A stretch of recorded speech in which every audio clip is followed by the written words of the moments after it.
I'm not laughing enough for this cold open. This isn't good. We got to laugh. We need to hold on. I'm glad I shared that with you, and I'm glad we have it on recording. I'm going to edit all this out. Oh, we're going to edit everything out? Even the part where you... I don't even know. I don't even know anymore because, like, I thought I was going to have a bit. You know, sometimes I come... Okay, here we go. Sometimes, Odie, I come to this podcast, and I'm like, I don't know where the punchline is, but I'm going to test it out. This is almost like a testing ground for, like... your test dummy? Come on, because you are, and so's the listener. So like, but it's because... Like, I want us to elevate the level, right? You know, like, you'll notice the beginning of most of these podcasts, we end on a laugh. It's it's us laughing, and then we trail off in the beginning. You know, and then, like, I'm able to put the music at the right moment. Sometimes I come in, dude, and I just, like, I drop what I think will have a punchline, and it's just a dud, right? It's just a turd. It's just, it's a little, I just basically come in, take off my pants and take a comedy dump on the floor, and I go, eh?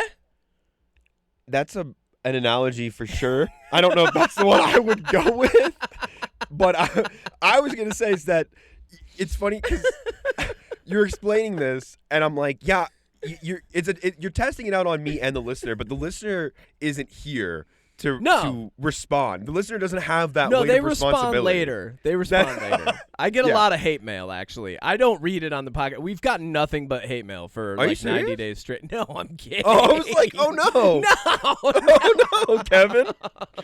That's not good. I genuinely thought you were, because I don't check the email ever. No, we don't get hate mail. What?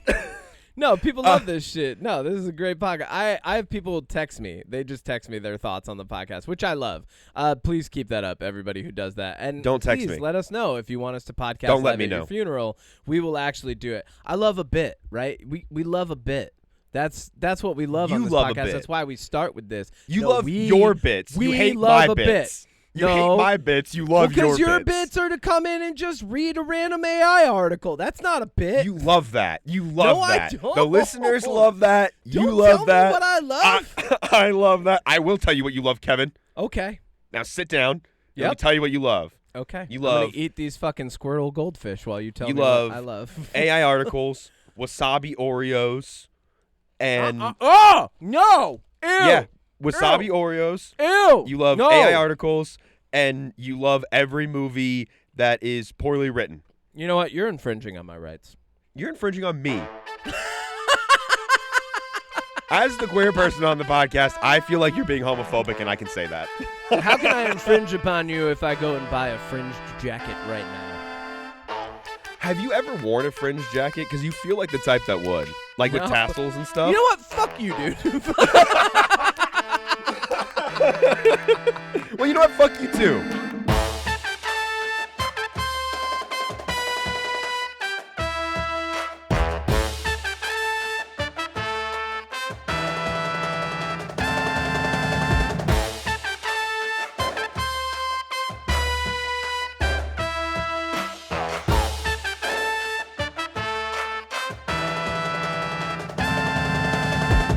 Be an angry episode. Let's be mad at each other this episode. Okay, are you ready to slap your face?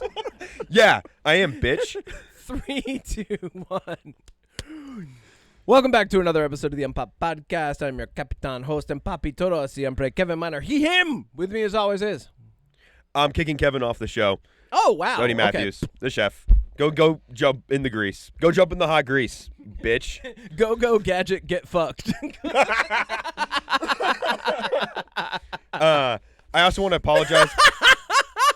Not to you, Kevin. I'm not going to apologize to you. If you said go, gadget, get fucked, what device do you think would that Dildo. trigger? 100%, dude. Come on, it's right there. You said you don't like the GTA games, and here you are. Being a genius for Rockstar game design. You're welcome, Rockstar. That's for free. That's exactly something they'd put in that game. I also want to apologize to the listeners because I've been sick I was sick for like 11 days straight. Been sick since forever, bro. I'm always so sick, bro. Hang 10. I feel fine. I'm still a little congested, but I have a little bit of a cough, so I apologize if you hear me coughing every once in a while throughout this episode. Kevin probably won't edit that out because he's a bitch. And I'm You gonna were keep saying that this no, I'm not episode. editing that. You were so sick, I almost started a GoFundMe. Dude, well, that's what you get But for working in me, hospitals. it was more for the emotional for you? taxation. So of you can make being the AI sick. of Yeah, me it was to gonna be your new just co-host? Just a video with like somber music in the background and be like, "Hi, my name's Kevin Miner, and my best friend is sick. So I need you to give me money so I can do things in my own time to forget that my best friend is sick." Please donate anything that you can. I will spend this time eating burritos, hanging out in cafes, and perusing the internet for random memes. I think the problem is when I laugh, I cough more, so that's going to be a problem. I'm going to fuck you up this episode. Great. Great. Go gadget coughing. Well, I mean, I work in hospitals, and apparently something was going around. I talked to a couple people that were like, "Yeah, I was sick for 2 weeks." Yeah, and I was it's great. like apparently something was going around. It's Yeah. a hospital. That's I know. what happens. Who Stuff would've thought? goes around. Who Quite would've literally, thought? sometimes people are pushing the stuff around because it's in someone and they're in a wheelchair. It's and almost then like they're getting when pushed. I walk into the ICUs and the ORs and the PACUs, it's almost like I'm around sick people. It's crazy. It's almost like that. It's almost. Yep. Well, this just shows us you should have a quarantine cleaning space when you enter your apartment. You know, like an Alien called my or any shower. other sci-fi movie. Just no, like I'm talking about like the cleaning stuff. You know, like the smoke. It doesn't even have to be real. Like I feel like the Cleaning placebo effect would work for that. Like if you just Just step like a fog in, machine when I yeah, walk you in. just Just step hit the in and button. get blasted by a fog machine, and you're like, oh, cool, I'm clean now. Like Yeah, and I smell like weird fog have like a oil. flashing red light above you. Like, just really get down on it. You know what would complete that? A little bit of background music. What would you play while you're cleaning yourself as you enter your home through your quarantine Okay, space? this is a deep cut, and if It's you, Hall & Oates. I'm sure I it is. encourage everybody to go look this song up. But Hall & Godzilla Oates. King of the Monsters official movie soundtrack, I didn't know Hall & Oates the was on track called Rebirth is what I would play. Rebirth. It's very good. Very Anyways, let's sci-fi. get into the news, Kevin. Let's do some news, Odie. Yeah, baby. It's the UnPop news coming at you fresh and hot from the command deck of the SS Marlon Brando. Let's see what this week had in store. Yeah, we got some mostly good news. Okay. Maybe. Cool. Yeah. I love that you're setting my expectations now after so many weeks in a row of horrible news. I got to make sure because you're now setting my expectations for the I don't news. want you to get your hopes up that every time it's going to be good news. We got good news, sad news, and news. Oh, a little Tim Allen news, I see. Ugh.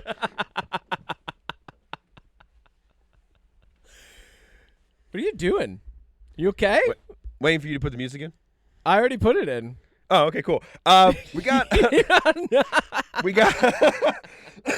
got a brand new day trailer for Spiderman. Oh, yeah, we did. I actually just watched it. So this trailer was actually leaked like a week ago. I didn't bother watching it. It was leaked on Twitter with like a big watermark over it. Yep. What do you? This is a little bit different than the first trailer we got. What do you think of this so far? Okay, Spider-Man is turning into a spider. We've seen this before. Organic web shooters. That was actually a big arc on the classic Fox Kids Spider-Man cartoon show. You know what's wild? For a TV station that gave us the X-Men and Spider-Man and so many shows that had morals about like being less judgmental towards others, Fox is really fucked these days. Anyway, but yeah, so that was actually a plot. So we've got Spider-Man turning into a spider. And then the Punisher's there again, but very, very briefly in this trailer. And he's fighting Scorpion, and then he's like, I'm out of control. And you just see him, like, throwing Scorpion around. I'm like, okay, this looks pretty cool. Yeah, pretty brutal. He re-meets MJ.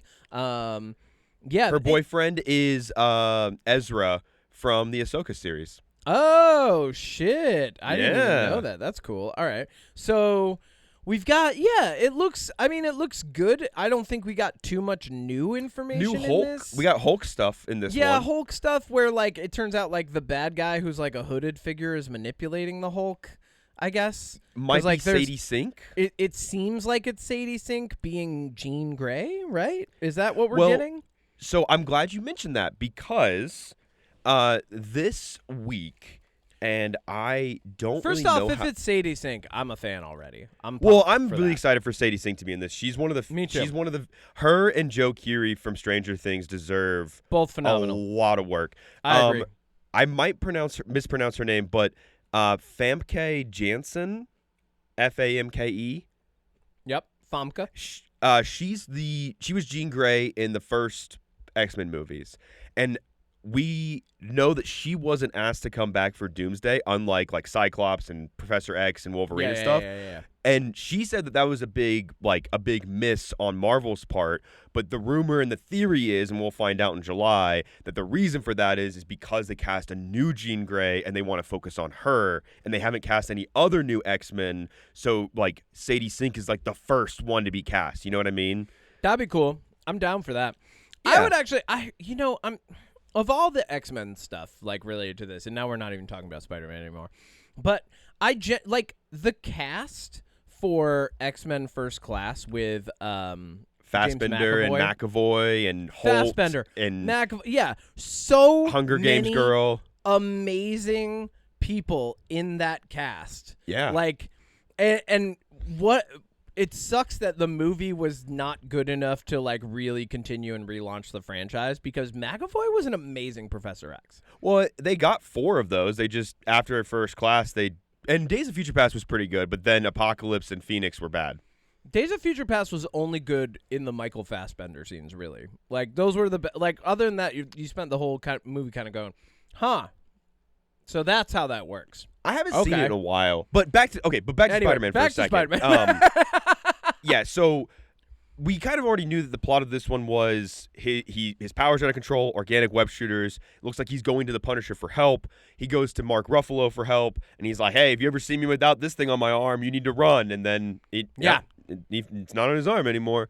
Someone takes it off, and it's like, whoa, get out of here. I think that this has the potential, and this might be a little blasphemous to say, but like this could be, out of all the Spider-Man movies we've gotten across all different Spider-Men, this looks like it could be one of the best ones. I think it could be the most compelling.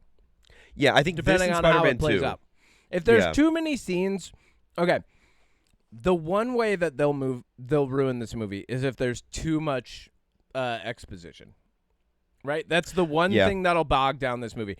Like if every other scene is like and that's why the people in the red cloaks are here, like, then you're going to be like, then me, specifically you, myself, and most of our audience will be like, okay. Here's my 2 things that I saw that make me question some stuff. Well, not question, but one thing I liked was at the end when he was like, you guys stretch? I'm not in high school anymore. Stretching's really good for you. That felt very Peter Parker. That was an old school Spider-Man comic scene. Yep. Yeah. Yep. And Andrew Garfield does it too, where he stretches a little bit. The other thing, and this is the question I've had since Daredevil season 1 and 2, and now the Punisher one-shot. Mm-hmm. Clearly, this is like 4 years post the last Spider-Man, because MJ and Ned are getting ready to graduate MIT. Yeah. So what I'm curious about is if he's been Spider-Man this whole time, how are they going to explain the fact that he didn't do anything against Kingpin? He hasn't done anything to help any, like, you know what I mean? Like, where has he been in all these, while all this other stuff was going? Kingpin was literally controlling the city. And like, where was he? Normally, I would be like, well, he's been, like, they're kind of siloed until they do crossover events. So you kind of just have to treat it like a comic. But I agree with you on this one. Like, if this is the same exact universe, it's like, why is he not fighting Kingpin more readily? Why didn't he help Daredevil? Other than stupid IP reasons in the real world, why is he not fighting And that's the thing. Vincent it's like D'Onofrio? You can't have that. Like, I get that. And I'm with you. Like, you normally, like, one hero's in this city, one hero's in that city. Like, they do different things. One's street level, one's big picture. But like, Spider-Man's all of New York. And when you're this far into a Marvel Cinematic Universe, which is going to get reset next year with Secret Wars, you kind of have to make it make sense. Otherwise, I'm going to be like, well, why wasn't he helping Daredevil? Did Spider-Man take a break? Did he retire? Well, why? Like, there's got to be something there. Otherwise, it's just like, oh, I've been Spider-Man for 4 years, and it's like, unless, and I doubt it. He's been fighting other villains, right? I mean, we've seen Scorpion, we see stuff like. Maybe he's just like so, so inoculated with all of these things that he's doing. Like he doesn't have time to focus on Kingpin. Yeah, I he mean, also maybe hasn't met Kingpin yet, which is weird. Yeah, Daredevil season 2, which I know you haven't gotten to yet. I mean, I guess it's kind of small picture. I started the first episode and was like, "Ooh, this is gonna annoy me." This of season 2? Mm-hmm. Season 2 is good. Okay. I think actually I might have answered my own question because part of the reason that Daredevil is so involved with Fisk is because Matt Murdock knows who Kingpin is, and Kingpin knows that Matt Murdock is Daredevil. So they're more. Anyways, doesn't matter. They're I think it looks good. Intertwined more. I'm excited for this, and I'm excited for Supergirl. I'm excited for honestly, every comic book movie this year. Supergirl, Spiderman, Clayface. I'm excited for all of them. Doomsday. Yeah, they all look good. Yeah. If only Batman was coming out this year. Oh, dude, I cannot wait for Batman Part 2. I'm looking forward to it. Everything but ScarJo. What do we got next? GTA 6, you had some information, some news about closing time. So finally, GTA 6 has a pre-order date and a release date. The pre-order date is literally months before the release date. The pre-order date is next week, the 25th. Crazy. On the 25th, pre-orders open up. Be prepared for certain websites to just crash because for some reason, even though we literally have months to pre-order it, people will be first in line to pre-order it. Of course. Will not. I will wait. Whatever. It's not going anywhere. But But yeah, so GTA 6 finally got the release date is going to be November 19th. There are entire small businesses that are closing in honor of GTA 6 being released and allowing their employees to just play the game for the day, which I think is very smart. This is going to be a celebrated game. It's just as big, if not bigger than any other game. I mean, GTA it's going to be the biggest game of all time. Like one of the biggest games of all time, yeah. I mean, people love this franchise. I grew up with it. I started playing on GTA, like literally was playing GTA. The top-down one? As a kid, yes. And GTA 2. And you used to be able to, in GTA 2, get the Austin Powers car, which was like the car that you wanted because it was so fucking fast. But like I remember as a kid, like GTA was one of the first games that taught me, oh, you can just have a ridiculous plot. Because like I was like, as a kid, I was like, wait, I have to go work for the Russians? Oh, they want me to steal a tank? Like, I was like, oh, yeah. Okay, like as a kid, And then, of course, GTA 3, full 3D, like really changed the way people looked at a lot of games. You could spend hours just like doing random things in that game because it was generative as you like crossed the map and went to different places. The only thing that ever slowed you down were loading screens.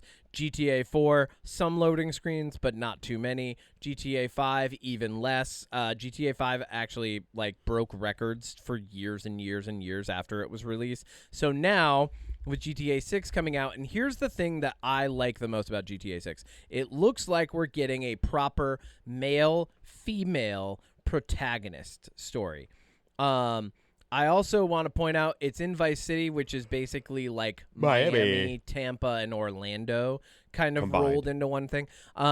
Anytime we're over in San Andreas or like that area, that's L.A., Sacramento, San Diego a little bit. Anytime we're in, I forget what, Liberty City, it's New York City. Well, it's like New York City metropolitan influence, so like New York, Boston, Chicago influence. So like each one of these cities has multiple influences, but I think it's really cool that we're getting male-female protagonists down in Vice City, which is like Scarface land. Because GTA Vice City, which came out between 3 and 4, was Scarface. Like that whole thing, it basically was just like a retelling of Scarface in the GTA universe. Yeah, I'm not a big GTA fan. I played a little bit of 4. I played 5. I did the campaign, which I liked. Yep. And then I did online with 2 friends for a while. Joey, who used to play Destiny with us, was one of them. But like after I burned out of GTA 5 online after about a year. Yeah. I still played with them, but it just kind of got repetitive. And I know they came up with new things where you could buy like yachts and submarines and stuff, but like there's only so much you can do with all of that. Exactly. So I don't think this is one that I'm going to be particularly playing. Yeah. Maybe down the road I might get it to do the campaign. But I'm gonna get this this is definitely going to break records. But the one issue about GTA 6 that is a concern amongst all gamers, not all gamers, but most gamers, is if the price point of GTA 6 is $100 for the base game, not the deluxe, not any of that, and then it makes a gajillion dollars, every game company is going to be like, well, we can make our games $100.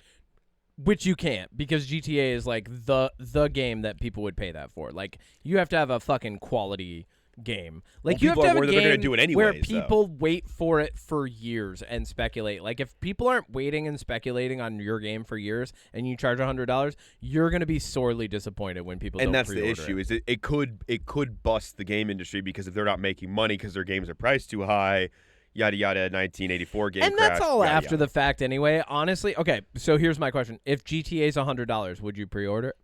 No. Why not? Because I'm not spending $100 on a GTA game. Can I tell you something? What? I would. Well, But that's because like, I buy like 1 or 2 games a year, period. Like, that's Yeah. my consumption level, right? I bought Ghost of Yotei last year. I've played Ghost of Yotei, and then I played some Apex, and I'm not even paying for anything on Apex. You know? I don't disagree with that. Like, Assassin's Creed 4, the remaster remake Black Flag that's coming out in less than a month. Yep. If that game was $100, I'd buy it in an instant. Oh, really? It's not that I won't spend $100 for a game. It's that you won't spend it on GTA. I won't spend it on GTA because it's not for me. And that's a funny thing that I mentioned that, because the movie we're going to talk about later, I'm going to have like kind of the same. This is the same opinion I have about that. I acknowledge this is a good game and everybody loves this franchise and that's awesome. Yeah. It's not for me. It's just not for me.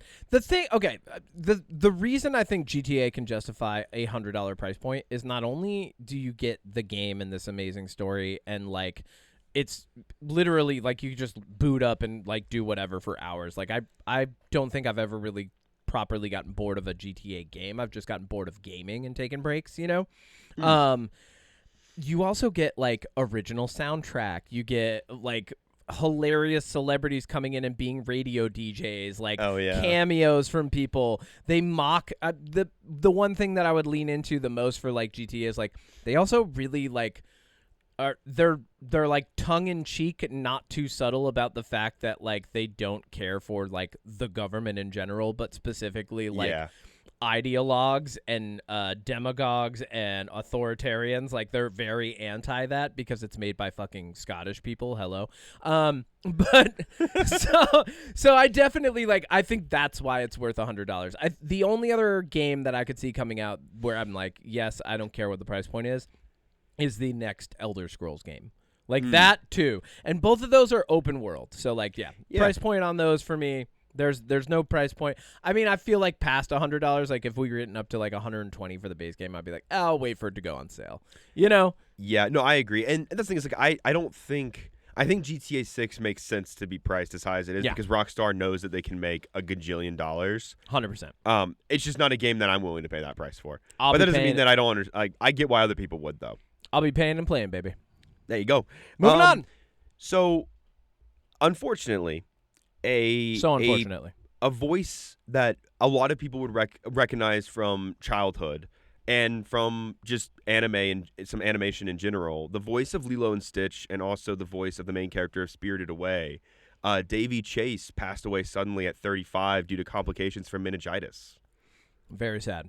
And normally we wouldn't really bring up when we don't typically talk about when celebrities die because there's one every week. You know, there's somebody famous every week that did something. But Davy Chase was a very prominent part of my childhood with Lilo and Stitch.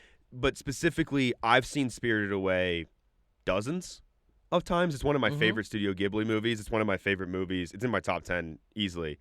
Very, very iconic voice. 35 is obviously incredibly young, especially due to complications from meningitis. Incredible. So that is just, unfortunately, some very sad news.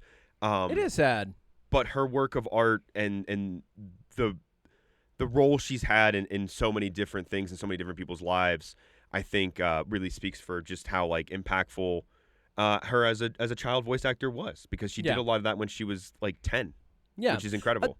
A little silver lining I'll put on this is like, when a celebrity like this passes, and sometimes unexpectedly or in a sad way, I think a really nice thing you can do instead of a moment of silence is like watch Spirited Away and be like, wow, they really gave us something cool, I'm glad you say that because Nate and I earlier this week watched Spirited Away when we found that out. There you go. And I will probably watch it again soon. Byron and I, good friend of the podcast, there was you know how like people post the like pick your top 5 thing on Instagram and like the circle things?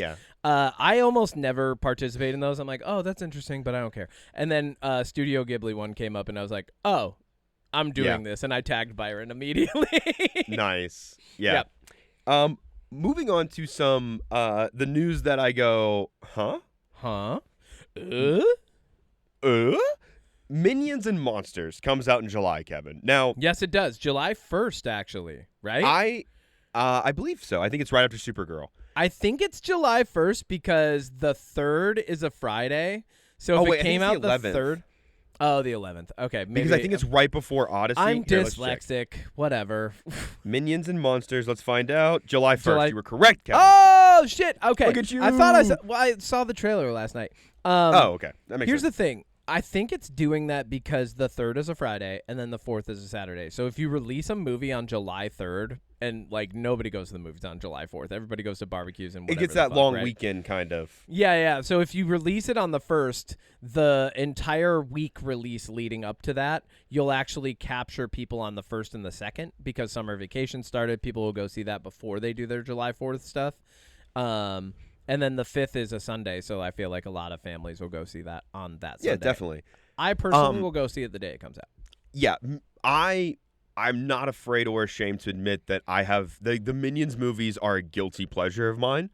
I'm a big fan of the Minions because to me they are the first Minions movie is one of the best examples of a so bad it's incredibly fun movie. Yeah. Like the Minions movies are not good in my opinion, but I will watch them over and over again because they're so fucking fun.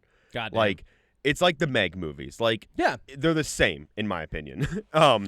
Yeah, the Minions movies are. Well, we talk about this all the time, and we'll talk about this when we talk about the movie. You got to put a lens on, right? Like you're not watching the Minions movie as an adult. You're watching the Minions movie for your inner child. You know? Yeah, you're not critiquing the plot of a Minions. I did on Magnum Opus, but because that's what Magnum Opus does.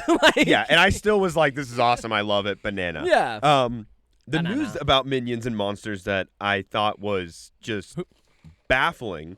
Hit me. Can you guess which ultra famous and super impactful director has a role in Minions and Monsters? Like Martin Scorsese. No. Steven One more Spielberg. guess. No. Sofia Coppola. No. All right, keep going. George Lucas. Oh, cool. That's fun. Which I don't know if it's a small role. I don't think it's a big role. My next guess was going to be Guillermo del Toro because they've got all the monsters and stuff in it. But that's a good guess too. I think this is incredible because like George Lucas hasn't been in the spotlight or done anything since Revenge of the Sith, basically. Like, like he hasn't really done a lot of movie stuff. I think that hey, Squirtle. I think that's incredible. Like having him pop up in Minions and Monsters, even if it's a small role, because the Minions are trying to get a movie made. So I think having somebody like George Lucas in a world of like monsters and aliens and stuff, like I don't know, I think that's pretty good. I agree. Yeah, look, Goldfish now does Squirtle and Bulbasaur and Charizard or Charmander. I have Squirtle tattoo because that's the best starter. It is the best starter. Thank you, my favorite too. Thank you. If you pick anything else, you're wrong. Exactly. Blastoise is one of my favorite Pokemon. I don't evolve my Squirtle. That's the kind of Pokemon trainer I am, man. He's not evolving. He's staying my buddy, just like Pikachu. But you could ride on Blastoise, and his cannons are so powerful they can pierce tanks. My Squirtle would do what he wants. I'd be like, do you want to evolve? Yeah, and if he's like, exactly. I'd be like, all right, cool. You're staying Squirtle, baby. What if he wants to evolve, but then he wants to stay as War Turtle? That's fine, too. Whatever. Next bit of news. Keep going. The Jump Street franchise. What 21, do you think? 22. 21, 22. Here comes. Well, we got news a while ago, like years ago, that Men in Black was going to do a crossover with Jump Street. It was going to be a Jump Street Men in Black crossover. Which would be hilarious. Which would be awesome. I think that would totally fit. You could get some new Men in Black people, or honestly, bring back Will Smith and Tommy Lee Jones. Like, I would watch that. That fell through, and we found out that the reason it's been taking so long to get another Jump Street movie going is because there's one specific producer that, like, controls it, and he has not been on board because they're too expensive. Who's but that? Now, I don't have his name. We don't know. We just know that was something that was mentioned. There's just a by producer Channing. that's like, nah. Yeah, Channing Tatum and Jonah Hill were just like, there's one producer we got to get on board. Once we get him on board, we can make the movie. Wow. And we found Johnny out. No, definitely not. But we found out that they're greenlighting, and we are getting a 24 Jump Street because it took so long. They're skipping 23, is what they said. Which is perfect. This is what I love about this rebooted franchise is, like, they just acknowledge the real world in such a funny way. Like, after 22 Jump Street, they, like, did all the fake posters for all the other Jump Streets. Culinary school and stuff, so and Air good. Force Academy. So good. So I love this. I think the Jump Street movies are hilarious. Channing Tatum is so funny to me with Jonah Hill. Ice Cube, Channing Tatum. Ice Cube. All up in your ass. I like everything, all the jokes, like they just really land for Look me. at Vietnamese Jesus just dripping swagoo. Like, come on, yeah. So amazing. So I'm so curious what they're gonna do because now they cannot pass for high school or college. So I think it'd be really funny if they had to go back to high school, but they clearly don't. Yeah, or something. But I'm excited. They have to go back and be teachers. Oh, that's good. That's good. Boom. Solved it. They have to go back and be teachers. And when one they of the go kids back to school and they're teachers, I want everyone to know I called it. And when they go back to school and they're not teachers, I want everyone to know it was a bad idea. It was, well, I bet if they do the teachers route, I'm going to add to your theory and see if I'm right. One of the kids is going to be, like, related to somebody, like another teacher. Like, one of the kids that's involved in the crime 100%. is going to be, like, a love interest parent kind of thing. 100%. Dave Franco will be one of the students because he wasn't able to graduate. He had to go to jail. So he'll be. He's finally out. Yeah, He's a janitor on, like, and he's house a arrest. student. No, the old gym teacher, the psychotic one who's like, I'm his. Oh, bitch. Rob He's Riggle? the janitor. Yeah, Rob Riggles is the janitor. You shot my dick off. Those movies are so good. They're so good. If you haven't watched them and you're listening to this podcast, watch 21 and 22 Jump Street. They're insane. I wonder if they they're still silly hold and up. hilarious. I They gotta do. watch I've them watched again. them within, like, the past couple years. Oh, hell yeah. Yeah. Last bit of news. Hit it. And this is the one that I think is so funny. Okay. After Sonic 2, Jim Carrey said he was going to retire and come back for Sonic 3, play Robotnik again, then retire. Now he's back for Sonic 4, so he's not retired. But now it's been the Hollywood Reporter put out an article confirming that Ron Howard and Jim Carrey are working on a Grinch 2 movie. Okay, cool. I mean, here's the thing. Do you think saying that you're going to retire at Jim Carrey's age is like a proactive negotiating tactic where, like, you know, if you say it, studios will come to the table with more money offering from the get-go. You know what I mean? Like, you're like, and I'll retire after this one. And then, like, they call you up a month later. They're like, all right, Jim, I know that you said you're going to retire, but how do you feel about $10 million? $10 million cash. Cash. No, yeah, cash. $10 million COD, and we'll get and we'll put your name on a second Hollywood star, right? You know, like, they're gonna come to the table negotiating. I think that he said he was going to retire because he did some roles in movies that he wasn't too proud of, and now I think being approached. I think what happened most likely was Ron Howard and him were having a conversation. And I think Jim Carrey retired, but I think he's being very choosy about a role he's going to take. He likes playing Robotnik, and I love him as Robotnik. I think it's really fun. So I think it's not – I think it's more that he was going to retire, but then he was like, oh, like, I do want to do that role again. Like, he's not just taking any comedy that's slapped on his desk, you know? He's not Nicolas Caging it. We've got two approaches to later life acting. We've got Nicolas Cage, who's like, I'm going to do fucking everything. And we got Jim Carrey, who's like, I'll do the Grinch. I'll do Eggman. That's it, though. Yeah, I don't think you can get him to do anything else, honestly. Nah, I don't think so. I don't think he'll do another Dumb and Dumber. He's not going to do another Ace Ventura. He's not going to do anything. He's not going to do another Mask. Like, he's not going to do those. I would love another Ace Ventura. I'm not going to lie. Like, those movies are so fucking funny, man. Yeah, I mean, I would take Ace Ventura or even another Mask, but we're not going to get that. The Mask, the horniest superhero ever. At least it's better than the second Mask. I haven't seen that movie in a while, but I remember thinking it was fun. But on that, speaking of fun things, let's talk about a movie that I didn't think was super fun. Oh wow! What a great lead-in. Let's talk about the newest installment in a franchise that I had to see because one of my friends told me I had to see it, and I agreed. I was very gracious. We could have seen Death of Robin Hood, but nope. Okay. Yep, let's get into it. We saw the death of childhood. Odie Matthews at the movies. Odie Matthews at the movies. Yeah. Odie Matthews at the movies. Do your thing, editor boy. Do your thing. I did it already. God.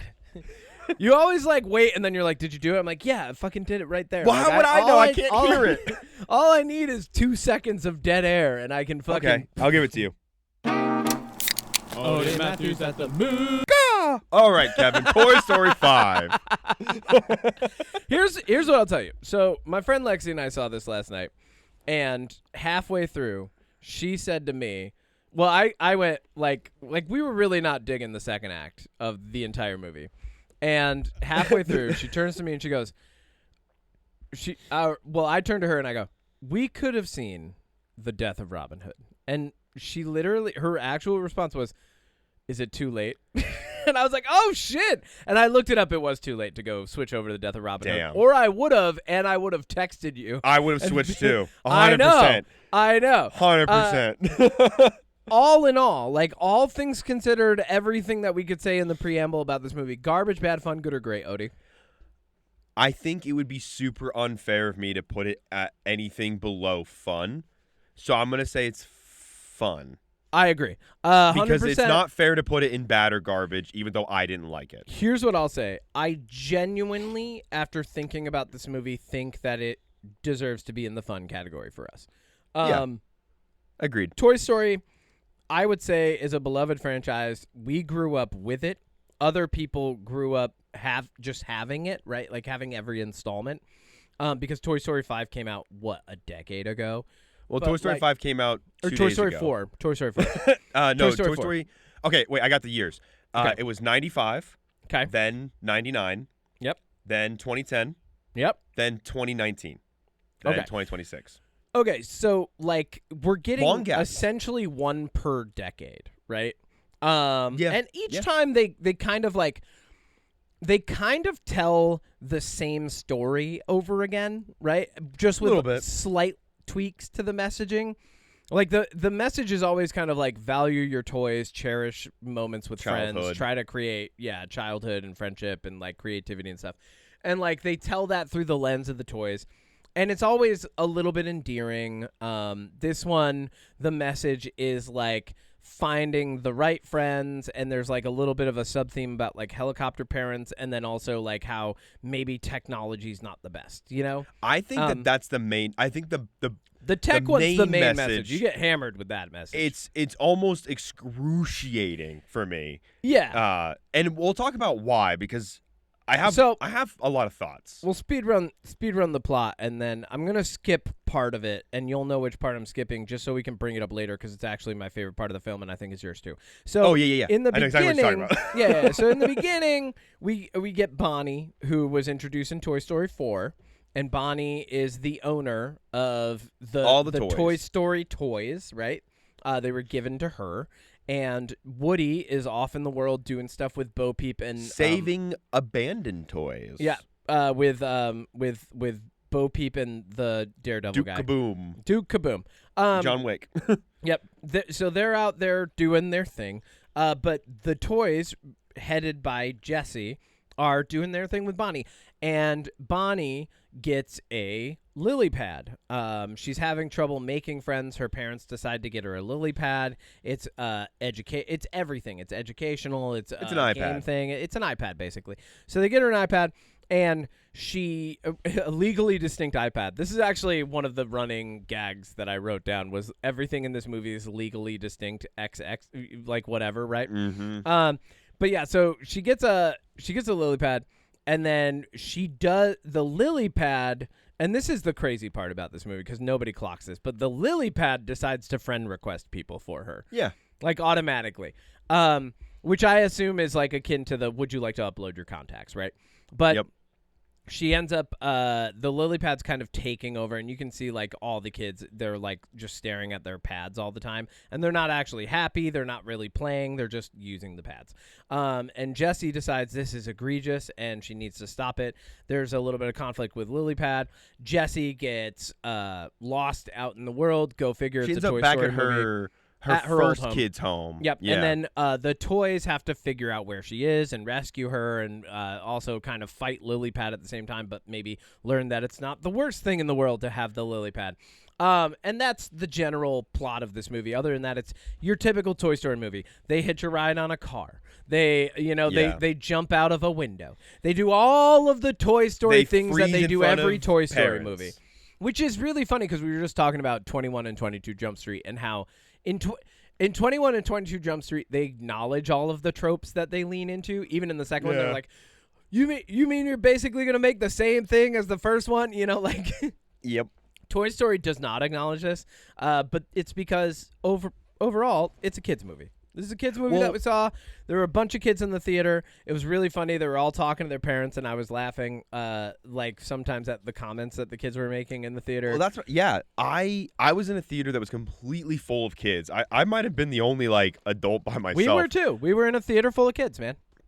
And I will say, as somebody who saw the third and fourth one in theaters, and I'm not a mega Toy Story fan by any stretch, but those movies are a part of my childhood, like 1995, 1999. Like the first two specifically, I remember very well.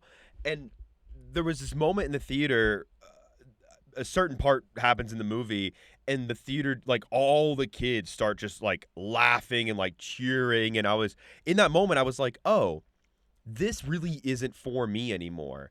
Yeah. It was a really kind of a nice moment to be like, this is the kiddiest kids movie in the Toy Story franchise.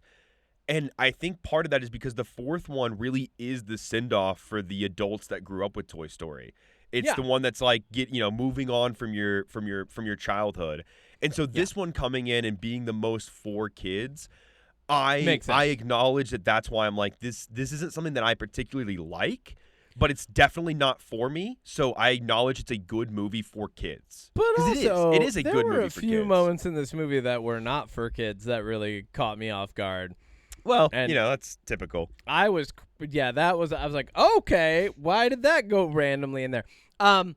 So spoilers. There's the plot. We've told you it's fun. It's for kids. If you want to go see it, if you love the franchise, honestly, I feel like and here's the funny thing. My friend Lexi that I went with loves Toy Story. Oh. And said this was her least favorite. But also, we're talking about how this installment is for kids. This wasn't for me. I personally, when 3 happened, I was like, we've wrapped up the story. When I saw that 4 was coming, I was like, whatever, right? And I kind of just shoot it to the side. I was like, I don't care about Toy Story 4. It's fine. That's not for me anymore. What you're saying now, I was already saying. When they were teasing Toy Story 4, I was like, okay, that's not for me anymore. I don't think. Look, I think the biggest issue with Toy Story 5, and this is what I can't get past, and I think that this messaging, the way that they hammer you over the head with this, I think a kid sitting in a theater, maybe it's good for them to realize that technology isn't the best thing in the world. Yeah. But I can't get past this whole screen time is bad, iPads are bad. Look at every kid. They're only on their phone. They're only on their iPad. It's like, this has been this way for a while, Toy Story. This was a thing before 4 came out. You're late to the game. It just feels like I don't want to say it feels like a cheap attempt to capitalize, but it feels like a cheap attempt to capitalize. This should have been a plot like 12 years ago. That's what I'm saying. Yeah, 12 years ago would have been more pertinent as a plot. Because I agree with you. The ironic part of this movie, and this is the funniest thing to me, because I'm like, yeah, at some point in time, this movie will be watched on an iPad by a kid. 100%. Like, it's hard to be like, yeah, and there is this like the arc with the technology. And they have no concept of irony. They don't know. No, exactly. And like at the end, there is a little bit of like, well, maybe technology isn't all bad, but it's like, yeah, we also know that everything is okay in moderation. Like, yeah. And also, and this is a rare like experience, I think. And I'm curious what you'll say about this, but like, go ahead. There's this kind of this messaging of like, you know, if you make a friend on your iPad, it's not a real friend, right? Yeah. But like, you and I, and me and Matt Pfeiffer are friends because we met on a screen. Yeah. 100%. You know, so it's like playing video games. You, yes, me, yeah. Matt, Alden, Byron. All of them. So like, many people in my life I know via the internet. Yeah. And like, I think as an adult, my good friend that, Mando, we've only hung out in person twice. Well, and that's the thing is, I think if you're a kid and you see that message, I think that's good. If you're 10, yeah, like you need to go out in the real world and make friends. But again, watching that as an adult, I'm like, well, I make friends online and they become real friends, you know? Yeah. But and that's where I think this movie really leans itself to being for a kid. And I want to make sure I make this, like, I'll probably reiterate this a couple times.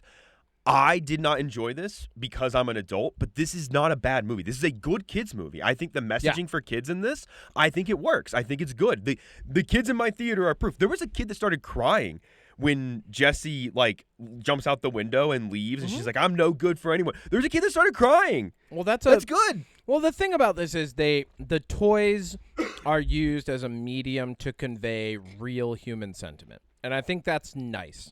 And leaning into this is for kids, I think that's a good thing for a kid to see. And I think it's a good thing for a kid to see, not a kid going through. You know what I mean? Yeah. Like the real tension of the movie. And I'll admit, I almost cried when the two girls become friends.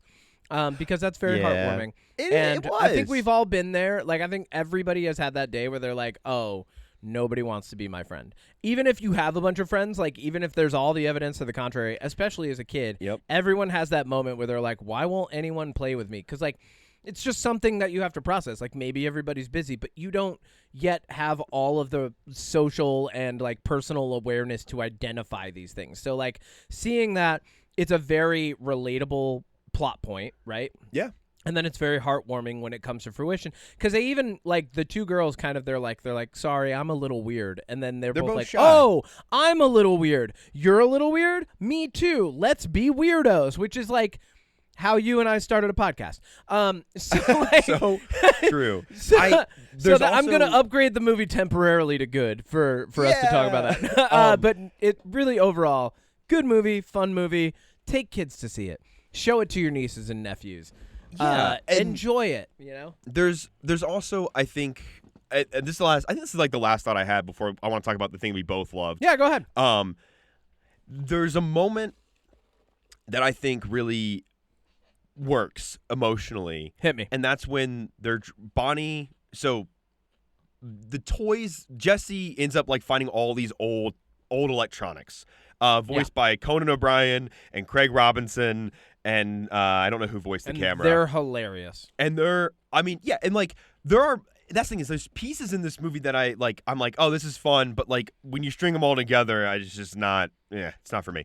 But Bonnie's on her way, and she has her iPad, and the toys had sent out this, hey, like, are these your toys? Trying to get Bonnie over to the house because Jessie's trying to fabricate a way to get Bonnie to meet Blaze, the kid that has a horse that found Jessie, because they'll be friends. And in the car, the girls that she made friends with on the iPad are like, oh my God, you're a baby because you play with toys, crying like you're a little baby. And like, they're making fun of her. And that shuts her down to the point where she doesn't want to talk to Blaze. She doesn't want her toys back. And she just like, she's right back where she started when she's like, why will no one be my friend? And I think that is such a great way to use technology. Like that messaging of technology of like, people online, friends online, that's a dangerous game for a kid because Sometimes, your feelings can get hurt so easily because people can be so cruel because they're behind a screen. And I think that Agreed. that is one of the best things that this movie really does is that messaging right there of like being cruel behind a screen to kids. Like it really, really landed for me. That part did. Yeah. I was making a joke the rest of the movie while watching it. I was like, and Jesse's trying to find her a friend that's not a bitch. Like, yeah, right. Those like legit, and and I guess my other thing about this is like, go ahead. I have nieces and nephews. My sister has 4 kids. They're all under the age of 12. They're 12 and under. And like, I've seen their rooms. They still play with toys. Yeah, 100%. Like, and that's one of the issues that I kind of have with this is there's a moment where Jesse basically says, kids can't make friends because they don't play with actual toys. And if you don't play with actual toys, you don't make friends. And like if this was the 90s, like maybe, but being like technology makes kids grow because like I think it's more the message of play because she emphasizes the word play a lot. It's not necessarily toys. It's like she's emphasizing real play, like real world play, like existing and playing in a real space, which is fine. Yeah. And like I agree that strengthens your bond, doing things together in person. Maybe they just wrote it poorly. Well, that's the thing. Is like I just feel like it kind of gets muddled because it does. When the message is hang on, I wrote it down because go ahead. Let me find this note that I had. Find that note. You find it. I think this is what it was. Okay. She says that it's because of technology that kids are aging faster than they're supposed to. And like I don't remember her saying those exact words. Yeah, she says it's because of you guys, kids are acting older. And it's like I don't know if that's true because like my niece who's or 100% a bad thing. My niece who's 12 has an iPad, and like my sister, props to her, she's good at monitoring screen time, right? Like they get a little bit of time every day. But, like, she still acts like a 12-year-old. Like, she's still very much. And then when you, like, all of Jesse's dialogue in this is just so, like, anti-technology. Like, she has another line that I wrote down where she says, the last thing the world needs is more devices. It's like, we get it. We get it. Well, and that's at that point, and this isn't to counter what you're saying exactly, but, like, at that point, the reason she's saying that is she's kind of becoming the villain of the story. Because she becomes so anti-technology that she just becomes spiteful. And so, like, at least, like, for me, the reason this wasn't a good movie and was just a fun movie is a lot of it just kind of felt empty. Like, there were moments like that, and I did appreciate, like, some of the messaging and how it comes across. That being said, it wasn't completely for me. And a lot of it really did feel empty. Like, some of the jokes and gags, like, they always do the, oh, no, humans. Like fall down gag, right? Yeah. But then like in this movie, that was only like convenient for the point of the gag because there are multiple points in this movie where like they just don't even care that like cars are driving by while they're like floating above the highway with a bunch of lit up Buzz Lightyears. Like there's all these things that kind of like contradict the premise of what's funny in the movie. And not only that, I think apart from that, there are some moments where I'm like, why was that in here after all of this, like, kind of soulless stuff? Like, first off, don't name your kid after a toy. That's a psychotic moment. Oh, that was weird. That was so weird. It turns out Jessie's original owner has named her daughter Jessie after the doll she played with. Doll. Which, to me, like, weird. If you're listening to this and you're like, that makes sense to me, fine. I think it's fucking weird. I think it's weird. I genuinely, that was my reaction. And I had somebody in the theater with me who could confirm this because they reacted the same way. So I like, that was weird. Like there's a little bit of inconsistency with how gags play out in certain things that are happening.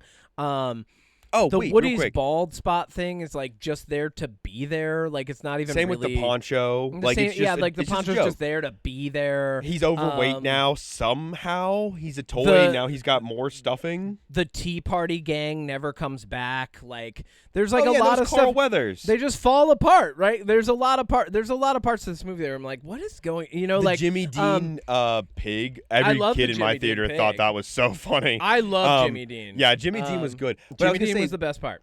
real quick on the Jessie, like naming her original owner, naming her daughter Jessie. Yeah. My question about that, and again, this is not something I should be picking apart in a kid's movie, but I can't help it. We see Jessie get left on the side of the road and her parents drive away. Yeah. Or the kid drive away. Yeah. So, never mind. I answered my own question. Okay. Okay. Yeah, she grew up, she had a kid, and her kid's named Jessie, and her kid named Jessie not only writes Jessie was here, but then buries a lunchbox as a time capsule, which is very much a kid thing to do. Oh, totally. And then they dig it up.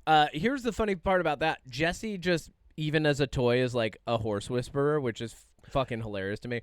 But like, it's whatever. Yeah. Here are some things that I liked about the movie, like, because I know we've kind of criticized it a little bit, and then we'll talk about our favorite part.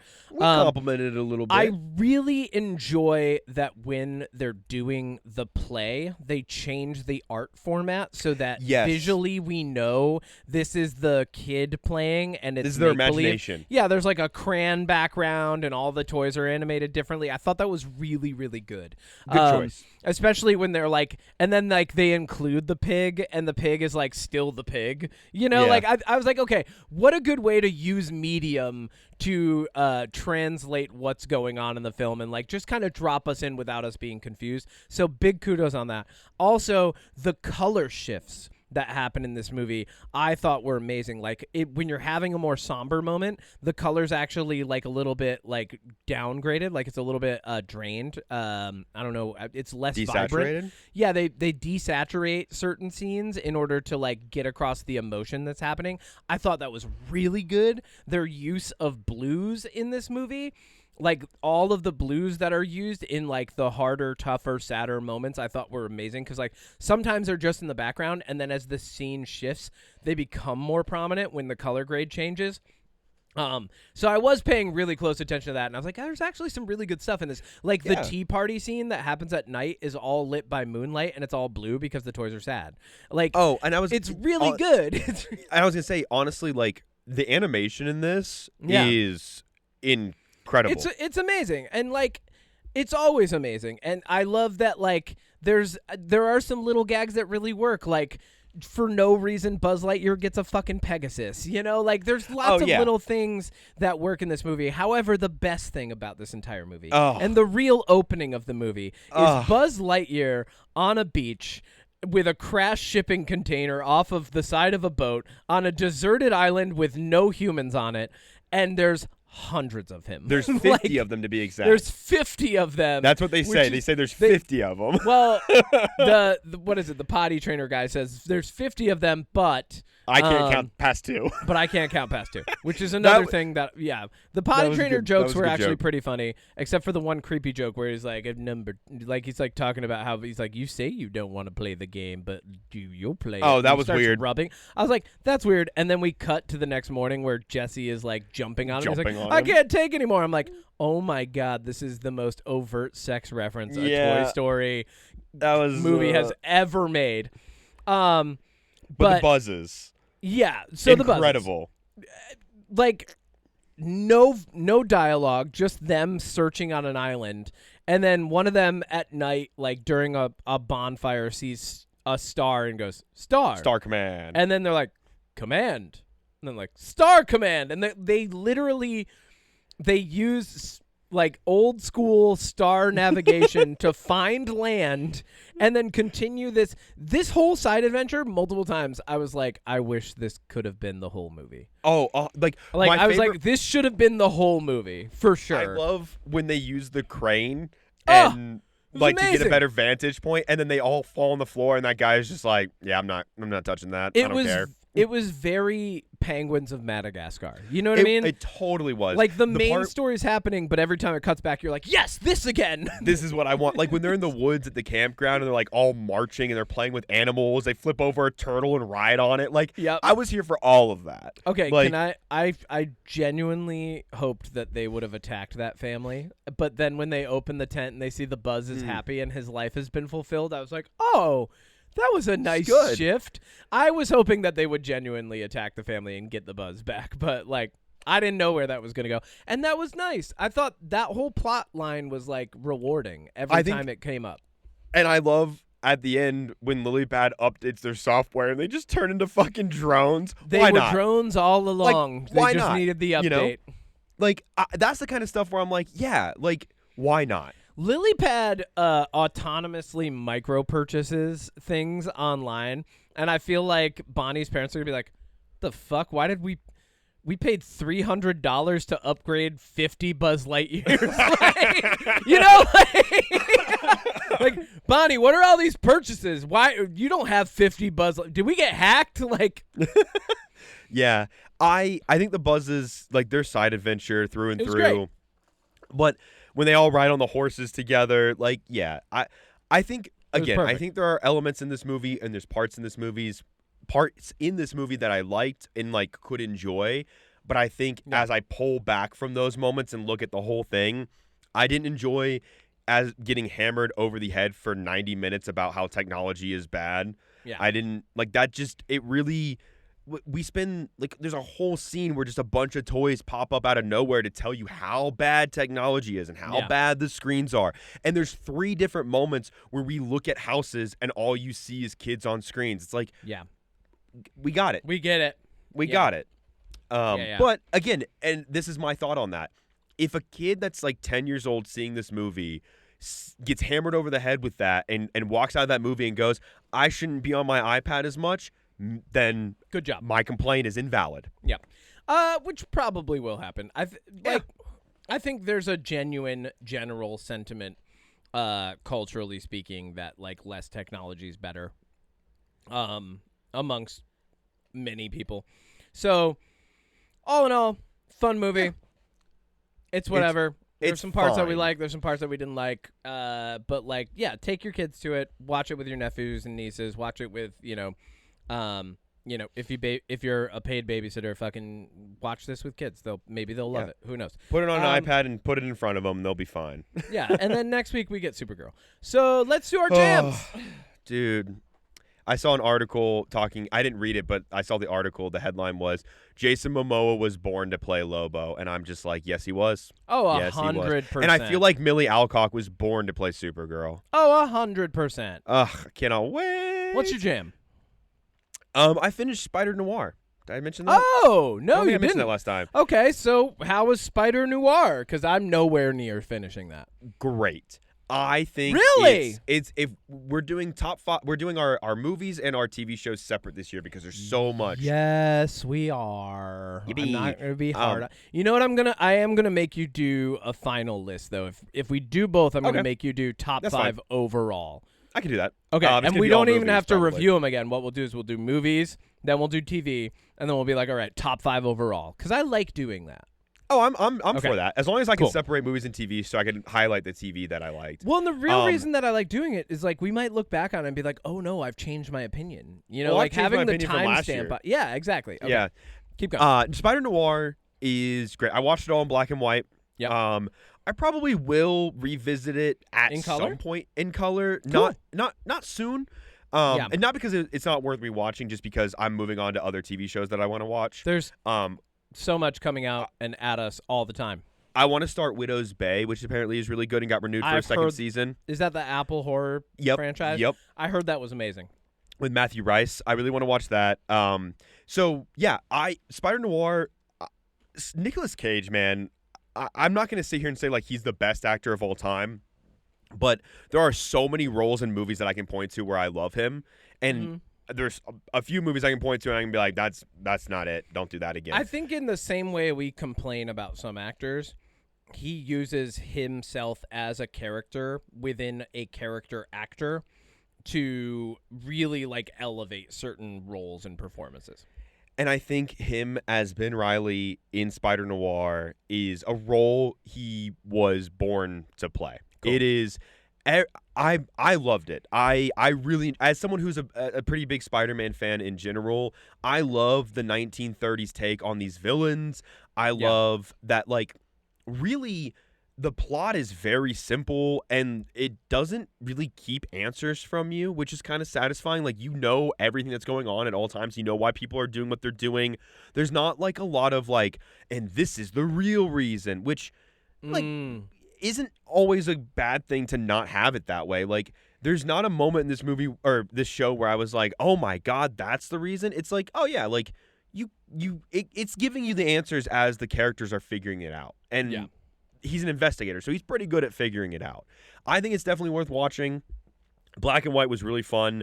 I am excited to watch it in color at some point. But yeah, it just overall was a really, really solid show, and I definitely think worth checking out. My other jam is a band that I recently just started re-listening to their discography because I was just kind of like, oh, I listened to them when I was like in high school and middle school. Okay. Cage the Elephant. Oh, wow. Yeah. Just been kind of like going back through, like, obviously everybody knows Ain't No Rest for the Wicked, which, Next week great you're going to song. be playing Borderlands. No. That was the song I'm going to watch from the movie. Borderlands, yeah. I'm going to watch the movie. It's a good movie. Great. Fucking do it. But I really like a lot of their music. I think it's just good. Like, they're just a small little band. They've never really gotten huge. Yeah. But I think, their music is just something that I've always... It's pretty big, man. They play big shows. I know that they opened for Oasis. I think they're one of the bands that's like bigger in the UK than they are here. They're bigger in Australia than they are here. That makes total sense. But they're pretty big. They're just not huge in the US. Yeah. I like them. I think they're good. If you're like, oh, I remember Ain't No Rest for the Wicked, but you've never really listened to anything else from them, just put them on shuffle. I think you'll like them. They're really good indie alternative rock. Completely agree. Yeah, they're one of the bands where 3 to 4 songs on every album's a banger, and it's like, oh yeah, this was good. Nate and I do this thing every once in a while when we're driving, and I really love it, where we'll be like, oh my God, this song from when I was 5 years old just popped in my head. Let's play, and we'll like revisit all of these old tracks that we remember growing up, and it's always a fun, nice, nostalgia trip. That. So I was listening to some New Jack Swing yesterday. Oh. Yeah, which is like old school, late 80s, early 90s, like the type of like beats that you would hear in the background of like, well, yeah, you'd be hearing it's like old school Janet Jackson, old school, what's this, Candy Rain by Soul for Real, like all those tracks. Yeah. But those are my two. Definitely check out Spider Noir.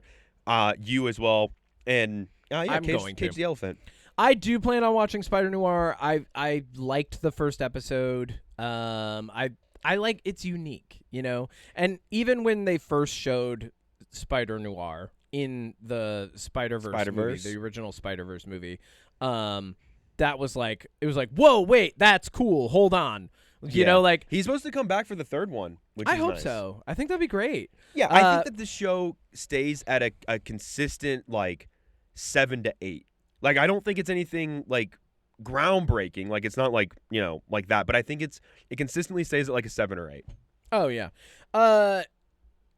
We didn't include this in news, but I do want to mention. I sent this to you. IGN had an article talking about how the Jimmy Olsen HBO series is a Jimmy Olsen and Gorilla Grodd show. We talked about this briefly. Well, to me, that doesn't mean Gorilla Grodd's just in it. That means that Gorilla Grodd has a prominent role in it. Not just as an antagonist, but we're gonna get more scenes with him. So I bet they're gonna work together. I think that's going to be cool. I genuinely am excited for that. And hold on. I just wanted to say that so I could go. You're doing great, James. James Gunn. You're crushing it, baby. You're better James Olsen or James Gunn? James Gunn, you're doing great. Okay.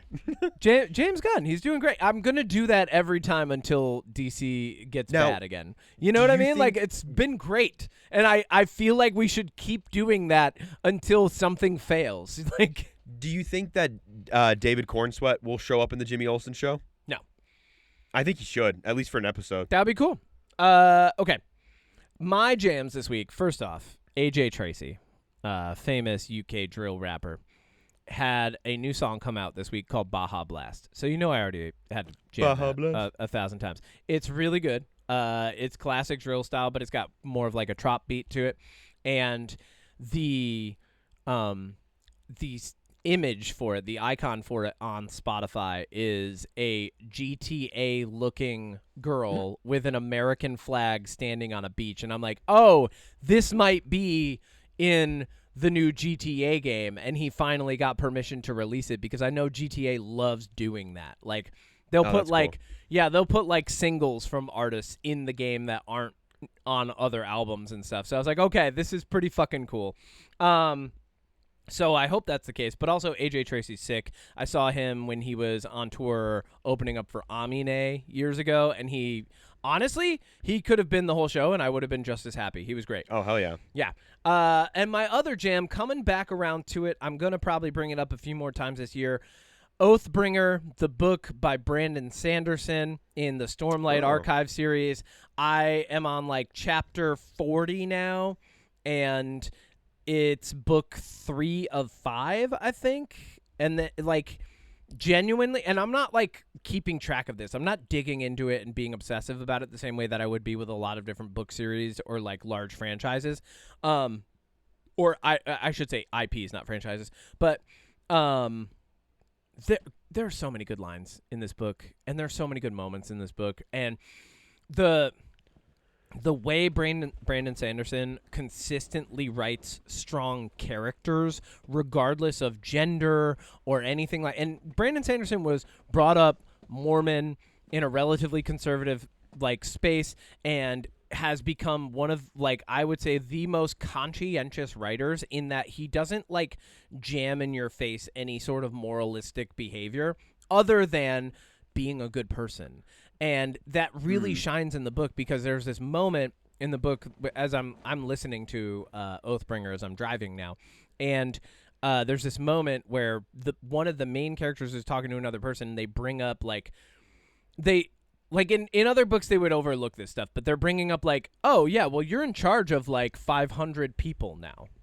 So like, and he's talking to this other character who isn't like a main character, and the character's like, well, how are you going to feed these guys? Where are they getting their paychecks from? I know that you've sworn fealty to this guy, but does that mean if he calls you up to fight a war that you don't believe in, that you're going to go do it? And like the main character's like, oh, fuck. Like, I haven't thought of this. And I was like, whoa, that's really good. Yeah. And then they bring up marriage, and they're like, well, this guy's courting a man. So, like, what do you think about that? And he's like, well, treat him like a married couple. I'm like, that's it. That's all you had to do. Yep. You didn't have to hit That's me with cool. any That's moral good. lesson. Yeah, it was so good. Like, genuinely, I was like, wow. Like, and moments like that, I find myself kind of like dipping back out of the book and going, Brandon Sanderson, you did a good job with this.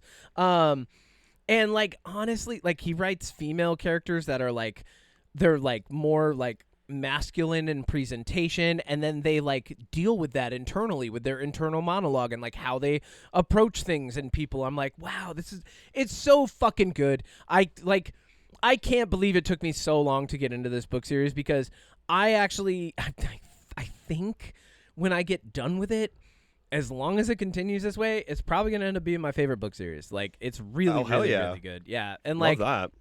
dude, it's so, and there's magic, and the magic has like a system that makes sense. And like, I can't, it's so good. Please, if you're listening to this podcast and you like books, audiobooks, reading, whatever, even if you got to double down on it like I do, go buy the physical copy, go buy the audiobook, and listen to it and read it so that you can get through it faster, because like, I only have so much time in the week. I love reading these books though. They're so good. And the moral, not the moral, the moral, like not the morals that are being imparted, but like just the moral of the books and the themes, they're so good. Yeah, I can't. Like, yeah. I don't have enough time or words. Maybe I'll do a deep dive someday and just would love that. Drop you into the Stormlight Archive from book 1. I say we're due for some deep dives this year. We are. Probably should have done one this week. But well, anyway, I felt that way the last couple weeks. Should have done one last week too. Is Supergirl. I can't wait. Oh, next week. I also can't wait. Next week is next week is Supergirl. Next week is Supergirl. Hell yeah. Very excited for Supergirl next week. Odie, you got anything else before I sign us out of here, before I get us into the real world doing the things that we got to do? If you purchase rat piss off of the unpoppodcast.com/board/shop, it's been recalled, so you might not want to drink it. Turns out there's a lot of rat piss in it. Apparently, bottling straight rat piss doesn't classify as a drink in America. They took us literally, and they bottled rat piss. Yeah, so I just dumped all of them into the reflecting pool in D.C. Here, I thought it was just going to be white-labeled Red Bull. No. I'm the Thank you, reason the everybody, pool is green. for listening to another episode of the UnPop Podcast. Thank you for weathering this absurd existence with us. If you have any questions, comments, concerns, subpoenas, or you would like us to podcast live at your funeral, make sure you email mysecretpoweris@gmail.com. Art by FrankAce. Music by moi. See you later. Do I have your consent? Yes. Okay. I didn't ask for consent.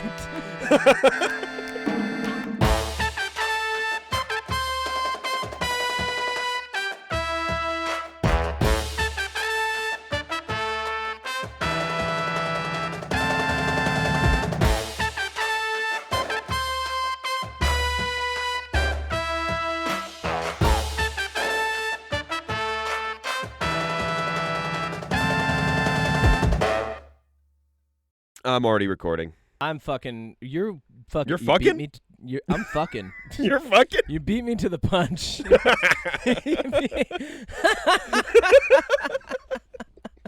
Welcome to UnPop. We fuck. You fucking?